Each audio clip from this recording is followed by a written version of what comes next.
nous avons ensemble engagé un processus de réunification de la Fédération UDPS France.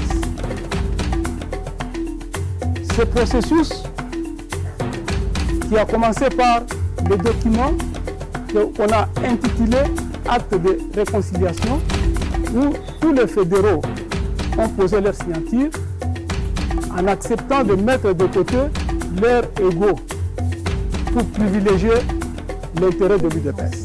Ce sont des pionniers de l'UDPS dont nous nous vantons aujourd'hui. C'est eux qui ont commencé. Ils ont un parcours, ils ont un témoignage à nous donner pour nous édifier, pour nous faire comprendre que ce que nous faisons aujourd'hui, ce n'est pas parce que nous avons un manque à faire, mais ce que nous faisons aujourd'hui qui fait qu'aujourd'hui on a un de nôtres à la tête du pays. Donc, le petit combat que nous menons chacun dans son coin a un sens.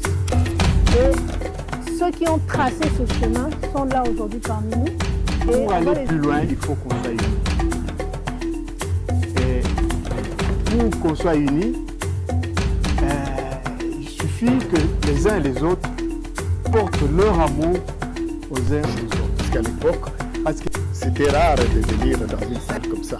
On était devant les gares que vous connaissez de Paris ici, Austerlitz, gare du Nord, gare de l'Est, et on distribuait. Si nous ne marchons pas dans l'unité, c'est difficile de pouvoir affronter les défis qui sont au-devant de nous. Et nous savons que le grand défi qui est au-devant de nous, c'est la reconstruction de notre pays.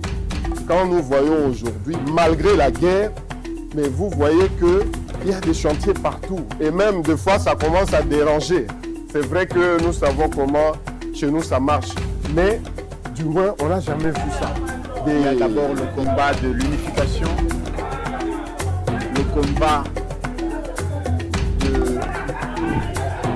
qu'on doit mener pour éviter que notre pays soit balkanisé. Il y a le combat de développer notre pays. Il y a le combat de la manière dont on va diriger le pays après avoir passé des accords avec les Américains.